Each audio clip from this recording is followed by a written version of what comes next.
एकीकडे राज्यामध्ये आरक्षणाच्या विषयावरून वादंग निर्माण झालेले असताना जाती-जातींमध्ये फूट पाडून बडे राजकीय पक्ष आपापली राजकीय पोळी शेकून घेत आहेत. विकास कामांवरून जनतेचा विश्वास उडालेला असून मराठा ओबीसी असा वाद निर्माण करून जनतेला मूर्ख बनविले जात आहे. त्यामुळे सर्व जाती धर्मांना समान न्याय आणि समान हक्क ही कायम भूमिका असलेल्या वंचित बहुजन आघाडीने या वर्षीच्या विधानसभा निवडणुकीमध्ये सर्व समाजाला समान न्यायाने विविध विधानसभा मतदारसंघांमधून तिकिटे दिली जातील अशी माहिती वंचित बहुजन युवा आघाडीचे प्रदेशाध्यक्ष डॉक्टर निलेश विश्वकर्मा यांनी नांदगाव खंडेश्वर येथील पत्रकार परिषदेमध्ये बोलताना दिली. विश्रामगृह येथे बोलविण्यात आलेल्या पत्रकार परिषदेला वंचित बहुजन आघाडी हा एक राजकीय पक्ष असून तो कुणाच्या दारात उभा राहून तिकिटांची मागणी करणारा उमेदवारांचा समूह नाही.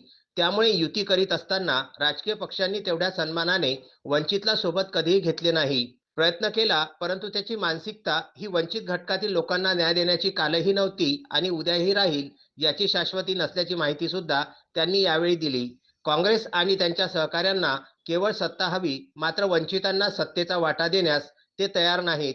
लोकसभेमध्ये देखील चांगल्या उमेदवारी देण्याची मानसिकता नसल्यानेच युती होऊ शकली नव्हती. वंचितची भूमिका ही कणखर आहे. आपण कुणापुढे पदर पसरणार नाही आणि यापुढेही पसरलेला नाही. संविधान वाचविण्यासाठी राज्यभरात वंचित लढली आणि त्याचा फायदा महाविकास आघाडीला झाला हे वास्तव आहे. परंतु राज्यातील 18 पगड जाती समूहाच्या सर्वच घटकांनी हे समजून घ्यावे, अन्यथा भविष्यात देखील प्रस्थापितांच्या हातामध्ये राजकारण आणि आपल्या हातामध्ये चाकरी करण्याइतकेच राजकारण शिल्लक राहील, असेही त्यांनी बोलताना सांगितले. यावेळी त्यांच्यासोबत वंचित बहुजन आघाडीचे अनेक पदाधिकारी उपस्थित होते. येत्या 4 तारखेला या महाराष्ट्राची जी आमची ओबीसी बचाव यात्रा निघालेली आहे, त्याचं आगमन धामणगाव विधानसभा क्षेत्रातील नांदगाव खंडेश्वर या नगरीत आहे. इथे सायंकाळी आगमन होईल. त्यानंतर एक प्रक्षेपालयाचं उद्घाटन आहे.